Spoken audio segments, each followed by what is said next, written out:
Yes, noon Eastern time on a Wednesday means a lot of things to a lot of people, but to us, it means it's time for the High Noon Hemp Show every Wednesday at noon Eastern time, live and video on demand, of course, on the Hemptations Beach Facebook page, the Jedi Hemp YouTube channel, and on Twitter at Hemptations. I would recommend YouTube. The picture's better. There's less technical issues and such like we had with Facebook last week. So I would go there, but it's up to you. If you don't want to see our faces, that's fine as well. Maybe you're driving somewhere. Maybe you don't like the way we look. Either way is a valid reason. You get the podcast. Search the High Noon Hemp Show on Podbean, Google Play, and the iHeartRadio app. You will find us everywhere. There's nowhere you can't find us. We're unavoidable. That's why we're still here in season 12, halfway through season 12. Now, I'm Stoner Jesus. I do various things on the interwebs, of course. He is the man himself, beach high above the Hemptations in Sharonville at the Hemp Quarters. How are things this week, Beach, in the world of Hemptations? They're good. They're good. Things are really, happening in Ohio. I don't know if they're really happening. But I did just recently. There was a news story about a hemp farmer up in the northeast part of the state, and all of her struggles were the struggles that I have mentioned that any hemp farmer would have in the state of Ohio. She's like, by the time you're done with the licensing and the fees and the processing licensing and the manufacturing and all that stuff, it's just insane. What they're doing to the farmer here. And so, it's bad news. It does, back up everything that I have said and will continue to say about Ohio's hemp farming situation, and that it needs to be opened up and equal to, for the most part, I don't think there should be any extra regulations for it to be. It should be treated like soy or corn or anything else. You sure shouldn't have to pay a license to make a product out of it. And processing license again, and I will say the absurdity of that once again is the fact that you can't make a pair of jeans, you can't make hemp composite spoon, you can't do any of that in the state of Ohio unless you have a license to do it, and that's just ridiculous. It's all that's doing is keeping people from manufacturing or processing their hemp products regardless in the state of Ohio. So now we got to ship all that out, probably to Kentucky, because guess what? You can ship that down to Kentucky and you don't have to pay any extra fees. And there's plenty of extraction companies down there that would be happy to process it if it's CBD. I don't know where you would ship it if you were growing for fiber. I'm not sure where you would ship it to grow it for grain, other than you would ship it to Kentucky to package it. I don't know how that really works. And so, but again, it's a convoluted system that does not do the farmer or the product any good. And this is more evidence of that here in the state of Ohio. On a fun note, I did send some pics over here. This, if you have it, the pic of this is we brought one of our cats to what I call the Funatorium, which is where my office is where I sit high above the Sharonville location. But this is Wild in the middle of the hemp. Wild and hemp, I call it. Just I'm not sure what he was doing, but I just looked over and there he was playing in the hemp. He got himself a little tangled up even. So, hemp might make a good cat trap. I'm not sure. But he's a fun cat, and he loves hemp, and he loves CBD. He loves CBD, man. I opened the top of his CBD cat treats thing, and he comes a running for his little CBD treats. So, there you have it. There's a middle of our life in hemp and animals and fun. Here on the High Noon Hemp Show. Hi, everybody. Thanks for watching. I did want to mention I'm at the YouTube. So I'm at the YouTube. I sound like an old person. I'm at the YouTube. So if you want to type me a message. Got the YouTube's running. I'm reading. I can read it. If you're watching later, wherever you're watching later, we appreciate it. Thanks for being here. Hemp is what we do. Hemp is what we are. That's all I really got. Um, There you so go. let's jump right into the product spotlights this week. And I'm not positive, but I think I might have just done this recently. It's funny as far as new products and what comes in and what we've done. But the TKO Delta 8 flower, again, is becoming very, very popular. They also do moon rocks, which is another thing that's very, very popular. Um, and so, uh, and what they're doing is they have to put the Delta 8 back onto CBD flower. So it's really CBD flower and Delta 8. So it's the two together that make up the Delta 8 flower. And now, for the first time ever on the shelves, we have Delta 10. Wow. That's these treetop Delta 10 disposable carts. Kind of a limited inventory, so we'll see how they do, what kind of customer response we get from them. But yes, Delta 10 now added to the list of cannabinoids that we have on the shelves here. Anyway, so I went to the dentist yesterday. So I thought, you know what, I should probably do some dental products. I was talking to the dentist about this CBD toothpaste. In fact, again, because we're finding a lot of our customers, a lot of people are finding success fighting inflammation with CBD.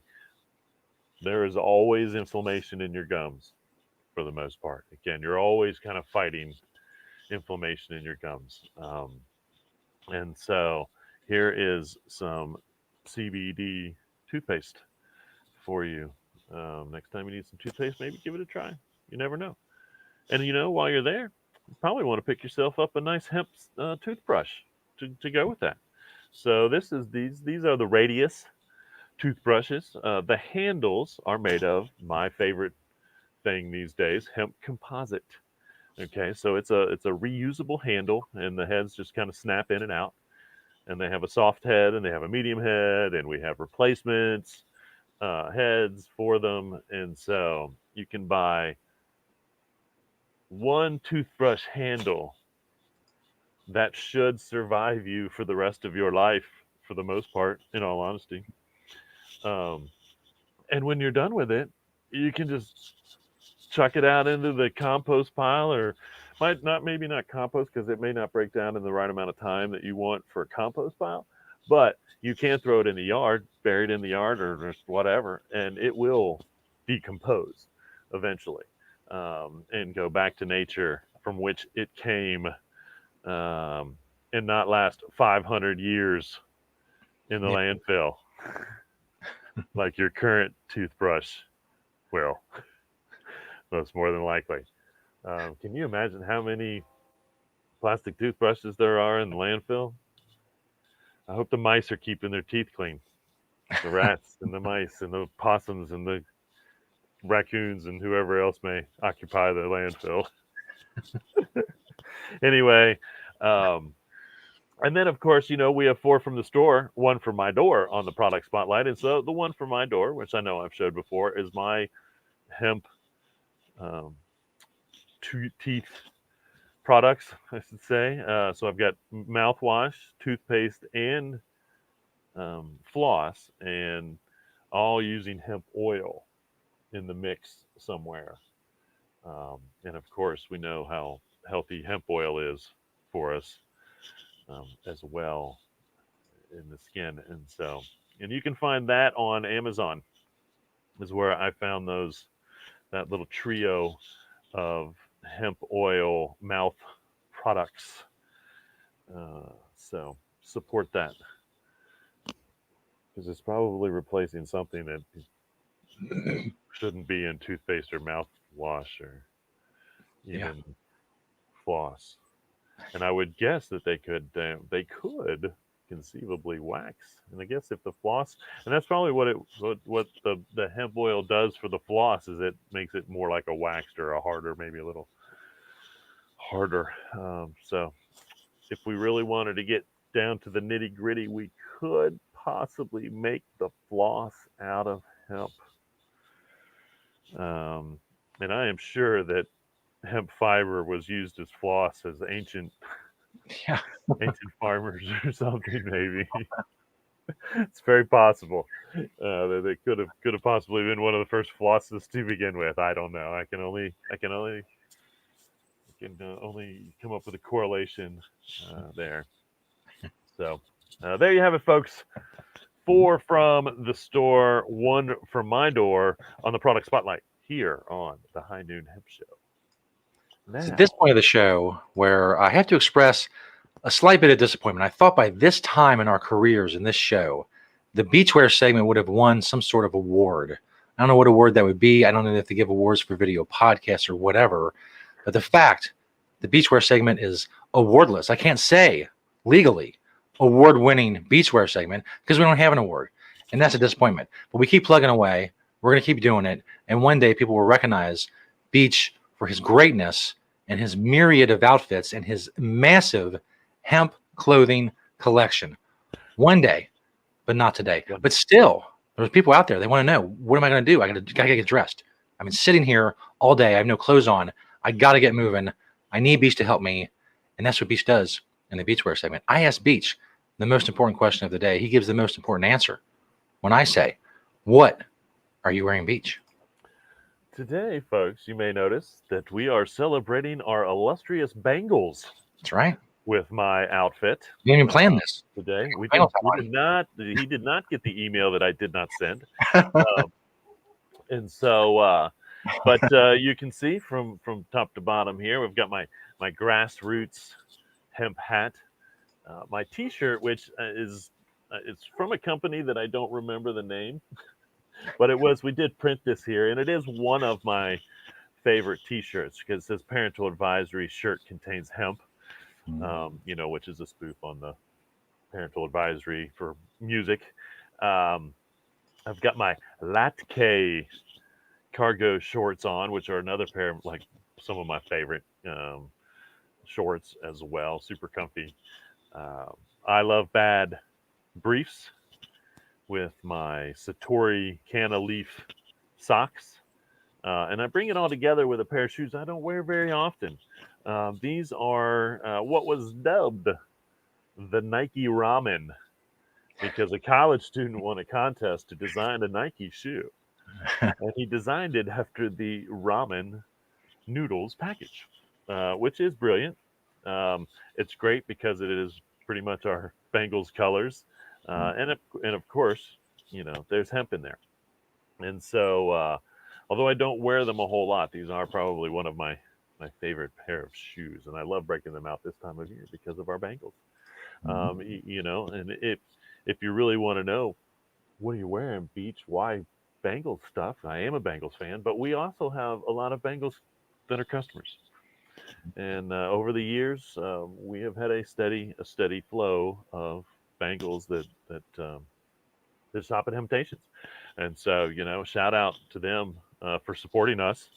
I will never mention names just because that is what it is. I don't need to drop any names, but I know of plenty.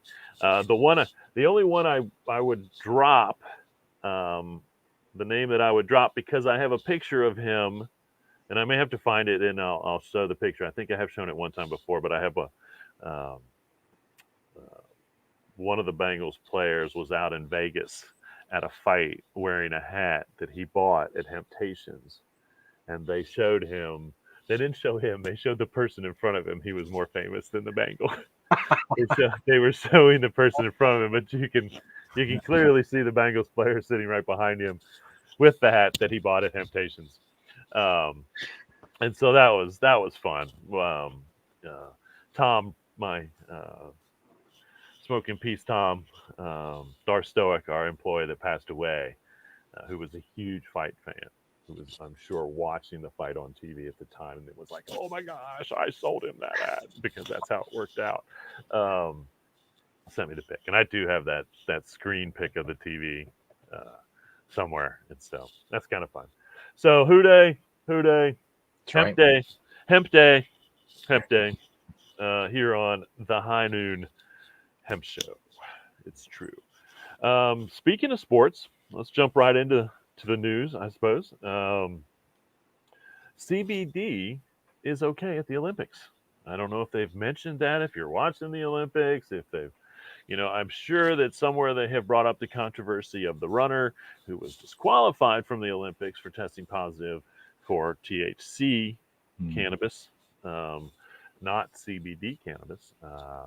But apparently, and I guess this is because the World Health Organization and all those places have come out and said CBD is fine, CBD is okay.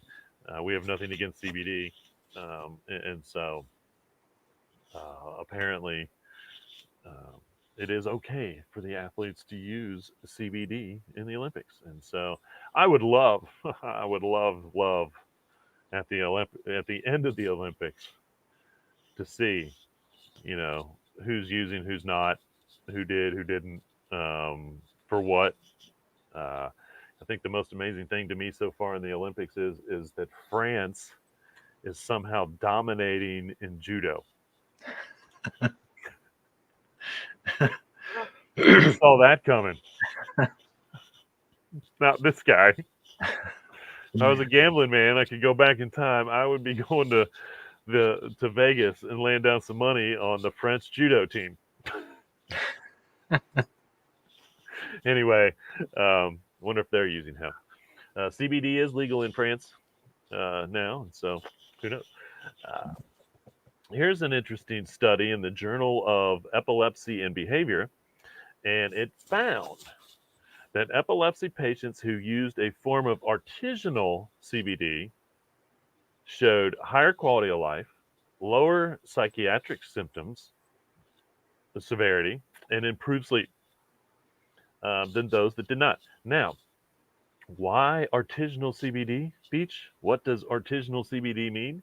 Well, what it means is the over-the-counter, and I've been saying this from the very beginning, the over-the-counter CBD, Temptations brand or any other brand that's legitimately doing what they're supposed to be doing, is better than Epidiolex, which is the FDA-approved CBD medicine. Who said that when Epidiolex got approved? And it's better for more than one reason. Price point. Okay, Epidiolex is hugely expensive, from my understanding, and you can literally get the same product anywhere. Well, not anywhere, but most places. And again, that's why the FDA needs to. Again, this is why I cannot understand why the FDA has not come out and said CBD is okay for food and drinks. And here's more proof of that. They approved. This is the Epidiolex is one of the only, if not only, no, not only FDA approved cannabis. There are some others that are synthetic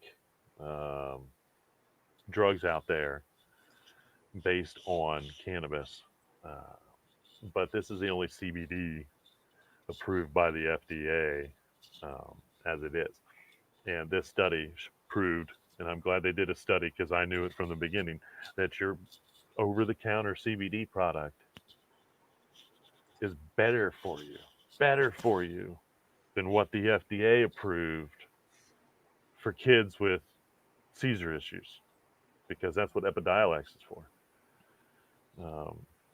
Obviously. And so, if you have epilepsy, you obviously want to now look into CBD as opposed to whatever pharmaceutical drugs that they probably have you on. It's nothing new to know that it, lowered psychiatric symptom severity and improved sleep, because that's why half of our customers come into Temptations and buy it now. And so, more proof, more, and I'll say it and I'll keep saying it, and bring on the studies, keep bringing them on, because every study that I've ever seen has been positive. I haven't seen a study yet that says anything negative. Supposedly, the study, which is interesting, to approve Epidiolex, showed that there might be issues with the liver, but it was obviously safe enough to approve still. And again, it was something about in mice, and so that could be a dosage thing. I mean, if you're giving a mouse 10 milligrams of CBD, that's too much. Which reminds me of the studies that proved that the government used to prove that cannabis causes brain damage was done on monkeys. And what they did was give the monkeys pure cannabis smoke for up to 5 to 6 minutes at a time. No oxygen. Yeah, well, that'll do it. Yeah. 100% of the time, 5 minutes without oxygen to the brain. Yep, that'll cause damage. And so, again, I don't know what they were doing or how much CBD they were giving the mice or whatnot. And again, we haven't seen that in real life. And so, show me, studies on humans where CBD causes liver damage, and then we'll be concerned. I want to know these things. I'm not trying to hide from anything, that's for sure. If they're going to say something's bad, then I want to prove that it is, one way or another. Here's interesting. The new infrastructure bill has provisions in it. This is the federal infrastructure bill. Has provisions in it for studying cannabis bought or used from dispensaries instead of government grown. Well, hallelujah there. Because I'm pretty sure after 40 years, the government grown cannabis is probably the worst cannabis on the planet. Yeah, absolutely. And this is done, if you don't know, I believe it's the University of Mississippi, correct? I believe, where the federal government grows THC cannabis, and they prescribed it, sent it to a certain amount of patients in the United States for a while. I think there might be still a handful that get that, but we always knew, and it was a rumor, is it was just ditchweed, like terrible cannabis. And I don't, they've never taken the time there, which it's funny. I'm sure there's horticultural students there. I'm sure there's herbalists and all these other chemistry and all these other divisions of the university. They could have gotten in on actually growing different kinds of cannabis and studying it, which they don't do. And if they do study it, they're only studying like this one strain, which I'm curious what it is. I really am. Like, where did they get their first seeds from? And I think it was the 80s, honestly, is when this program started. 70s, late 70s or early 80s, I believe, is when the program started. And so, who knows where they got their seeds then, but they never moved it forward in any way. They just kept doing the same thing. And of course, I'm sure they just kept getting the same results. And so, anyway, good for the government. Going to study the weed. I don't know, that's a terrible thing to describe. They're going to study cannabis that's been genetically enhanced, genetically modified through breeding, and hopefully get better results. Maybe find out what specifically this strain of cannabis gets you. What this strain, and it's really, again, and we're breaking it down now, it's really breaking down every isolate, every cannabinoid, every terpene, and finding out, because that's really where we're going to get the results, is to say, okay, well, if we know it has this terpene and this cannabinoid and this blah blah blah, then we know it's good for this specifically. And I think it can definitely be pointed in certain directions. It's good for a lot of things in general, but it can be pointed in certain directions too. As we're seeing with the CBD results. We've always known that THC gets results with certain things. That's for sure. And now we need to break it down to find out, what terpenes, we are finding out these terpenes affect this and this and that. So more studies. Which will obviously happen now that the new infrastructure bill, I don't know if it passed or not. I guess it did or didn't. I don't know.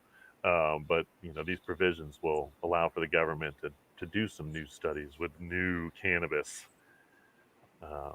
So we'll see how far that gets or whether we find out about it. That's a whole nother story. Most people don't know about the grow facility in the University of Mississippi. Article titled 30 Protein Sources for Vegans, Top Vegan Protein Sources, blah, blah, blah. Hemp was number 2. And I've said it 100 times. I bet I have said it 100 times on the show. No, not 100. That's an example. I've said it 28 times on the show. How good hemp is as far as protein. If you're a vegan, just start adding it to your diet whenever you can. You need the protein. We need the protein. And so get it with hemp. More proof. A Korean company, and I think I've got a pic of this t-shirt. It really just looks like a black t-shirt. Mm-hmm. But this company is Dada, a Korean clothing company called Dada. And this hemp, they're releasing this hemp t-shirt using a traditional Korean fabric called sambe. It has been worn since ancient times because of, and it's all natural, antibacterial, and extremely strong. And again, the industrial revolution in the process of cotton winning basically all but took away this particular fiber and what it meant to the Korean people. And so, again, bringing hemp back, and again, especially in Asia, as a everyday wearable product, because the Asians wore hemp every day for probably a long time, and then again, all of a sudden, hemp fiber is no longer really available, but cotton is, and so the whole world's wearing cotton instead of hemp, where most of Asia is growing hemp, making hemp fibers for America demands, and and traditionally, I believe in China, it was possibly worn by the aristocrats, so to speak. I know there is one Asian tradition. I'm not sure if it's the Japanese or Chinese or where in Asia, but hemp was a very ceremonial garb to wear. So it has, again, most of its history is in that part of the world, because we didn't get it here until a couple hundred years ago. So that's pretty cool. This is interesting. There's this company, and this is a retired NFL football player, I believe, coming up with this company called Peels. Now they're purporting, if that's the right word, that they're getting their CBD from orange peels. Ironically, I may want to believe it because of what I'm wearing today. And I might also want to say, someone's tried this before with, oh man, now I'm going to flake on the fruit. But someone tried to release, supposedly, a couple, 3 years ago. It's been a while. Someone was trying to release a CBD product, and they were claiming that they were getting their CBD from a non-cannabis plant. Then science came along and said, no, you're not. I don't know what kind of funny math you guys were doing in the lab, or who was doing what out back behind the lab before they came back in. They came up with what they did. But you are not getting CBD. There's not CBD. Now, this company, Peels, they are claiming that this is the exact same isolate as the CBD isolate that we work with. So, very interesting. Very interesting. I'm definitely going to do a little bit of research. I may even order a product to see really what's going on. See if it's effective or not. But I'm curious. We're all going to have to start. This is going to start a new trend. Everybody's going to keep their orange peels and probably try to smoke them. You cannot smoke the orange peel to get the CBD. It's not a challenge. It's not something that I believe science would uphold. And of course, if you don't know, banana peels in the 70s had a rumor to get you high. And the reason is because there was a chemical in banana peels that was one letter off a chemical that gets you high or affects your brain. And all of a sudden, and again, I don't, it's amazing how rumors and speculations get started. All of a sudden, someone misprinted that. And all of a sudden, everybody's trying to smoke their banana peels to get high. Okay. So I want to put a big disclaimer on this. Do not smoke your orange peels to get high. That's right. Until we find out what's going on here. And then, I'm sure that, maybe there'll be like a orange peel collection. And, you can donate your orange peels to have CBD made out of them. I don't know. Maybe make your own with a big old press. Maybe that's why zesting orange peel in food is so good. You get your CBD.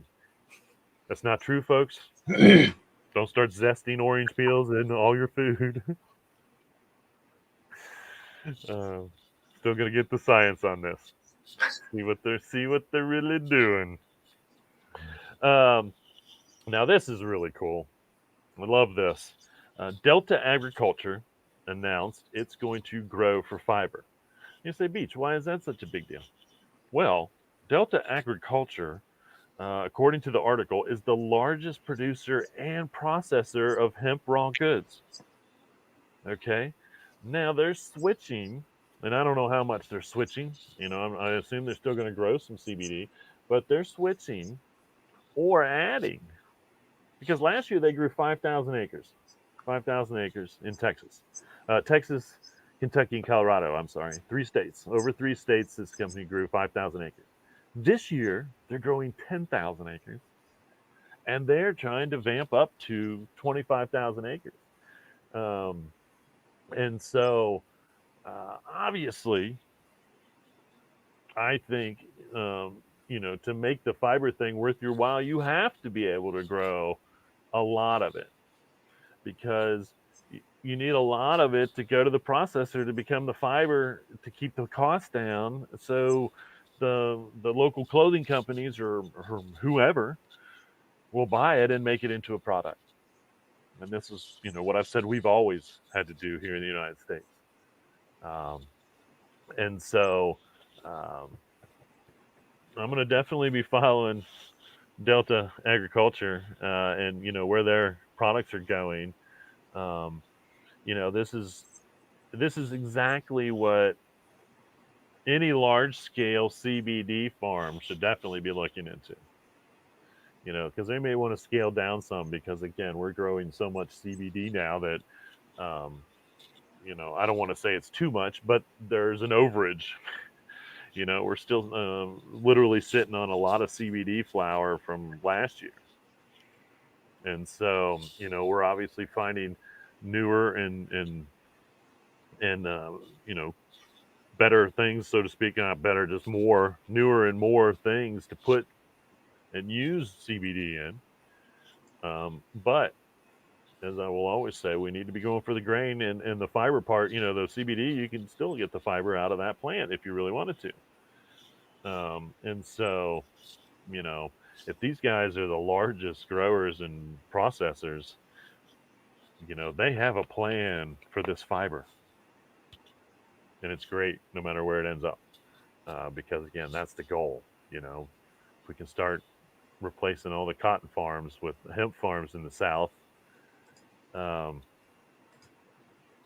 it's just a great, great, great, great.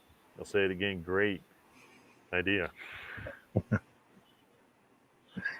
So thank you, Delta Agriculture, for growing hemp fiber on a large scale. Large scale. Period. Um, this is fun. We've France loves its hempcrete, and in France they have built this. It's the Pierre Chevette Sports Complex. Um, it was built by a company called Le Mohol. I think. I don't know how to pronounce it, honestly. It's French, probably. We do have a pic of that, don't we? I think I got a couple pics. Is it the one that says Dezine? It's the one of the big building with the people walking in front of it. Yes. I think. And then there's yeah. So here you go. This is just a wide open building inside. It's a sports complex. I don't know because there was nothing going on in the pictures. What kind of sports they're gonna do or have in there? Um, I know that in France they play like it's kind of a basketball soccer game indoors. And I don't know all the rules, but I know it's kind of a thing that happens there. And then you can pop up that next picture. So this building was built out of all of these blocks, or out of these blocks, which are interlocking hempcrete blocks. And so um, just super cool on the scale of the building, and it's a public building. They obviously have confidence in the hempcrete to keep the building up and safe. And so once again, proving that we should just be building everything out of hempcrete. Period. Yeah. So let's do it, folks. Now I'd like to show a picture of Lady Amelia Windsor Stola. No, Lady Amelia Windsor. I have no idea who this young lady really is. She's obviously a English aristocrat, maybe. I'm really using the word aristocrat today. The word of the day is aristocrat. I swear it's not on my calendar. But these PJs are made out of hemp. The company is Stola, I believe. Stola, London. But again, the reason that she was showing these off was because of the environmental benefit of hemp. The article was talking about why hemp was better than cotton, which was the big, the one big thing is the water. They always bring up the water. They don't normally bring up the chemicals, honestly, which is weird. But you see a statistic for how much water it takes to make a cotton fiber product, cotton weave. It's nuts. It's just, I mean, I don't even know how it can be so high because it's just so bad. It's just crazy. But again, that's what this article brought up as to why they were using hemp as opposed to cotton in this company now, and it was to save on the water. As I've said, I'm going to guess 37 times on this show, cotton is the leading polluter of all agricultural crops on the planet. Use over a third of all the chemicals of any and all agricultural crops. And we could wipe all that out, wipe it all out. Can you imagine? We could wipe out a third of the chemicals being dropped on our planet by growing hemp instead of cotton. It's crazy. It's just, I'm just blown away just thinking about it, still. how disgusting it is to say it out loud. Yeah. Because I mean, just to think that it's going on right now. I mean, there's no stopping it. Right now, they're excuse my language. Because this one gets me. I get a little riled up when I start thinking about the crap that they dump on the planet for stupid cotton that everybody wears and you can't get away from.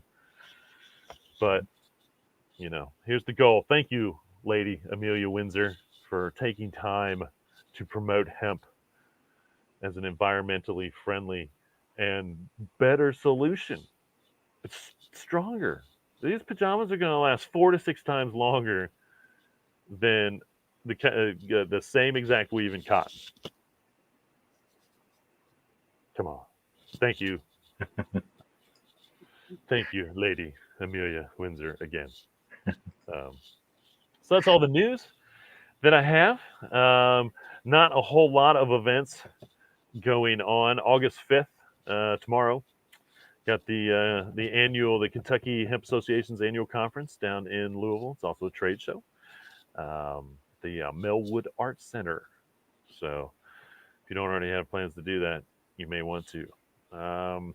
The August 21st, the Southern Hemp Expo in Nashville, Tennessee. I was just talking about Nashville. It's a fun little town to visit if you've never been there. But that's going on. August 21st, you have the Ohio Cannabis Health and Business Summit, International Exposition Center, Cleveland, Ohio. There is another cannabis event going on locally that I'm going to get for everybody. I don't know what I did with it. But anyway, I'll post it somewhere. And then the beginning of September 2nd through the 4th, the Southern Hemp Expo in Raleigh at the Raleigh Convention Center in Raleigh, North Carolina. September 9th through the 10th, we're back here in Ohio, Cincinnati even, for the Ohio Kentucky Cannabis Industrial Marketplace at the Duke Energy Convention Center. It was so good this spring, they brought it back again.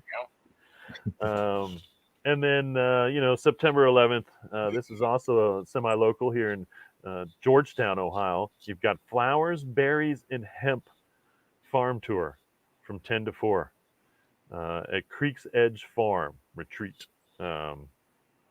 And so that, I'm going to have to look and see. I don't think Georgetown's too far away. Take a little drive on 9/11 to not celebrate, because that's a terrible word to describe 9/11. We should never celebrate 9/11. But I'm going to celebrate hemp on 9/11 if I go to the Flowers, Berries, and Hemp Farm Tour. Yes. Actually, September the 11th is my birthday, so I don't celebrate that day, but I try to celebrate around that day. Yeah, right? Yeah. Man, what an awkward birthday. It is. Yeah. Man, it's a National Day of Mourning. Stupid terrorists. Screwing shit up, man. Screwing it up. Well, thank you, everybody. Thank you for joining us here on the High Noon Hemp Show. If you watch live, we've enjoyed you watching live. If you're watching later, I will enjoy you watching later. And remember, you can find us at all those places: Twitter, Facebook, YouTube, Podbean, iHeart. If you don't want to look, you just want to hear. You can do the podcast. I don't have any questions to answer. And again, I think my thoughts were quite clear. So I don't really have any beach thoughts either, because I've already posted most of them to you during the show for today. It's true. So remember, reduce, reuse, recycle, make everything else out of hemp. Having notations. See you all next week.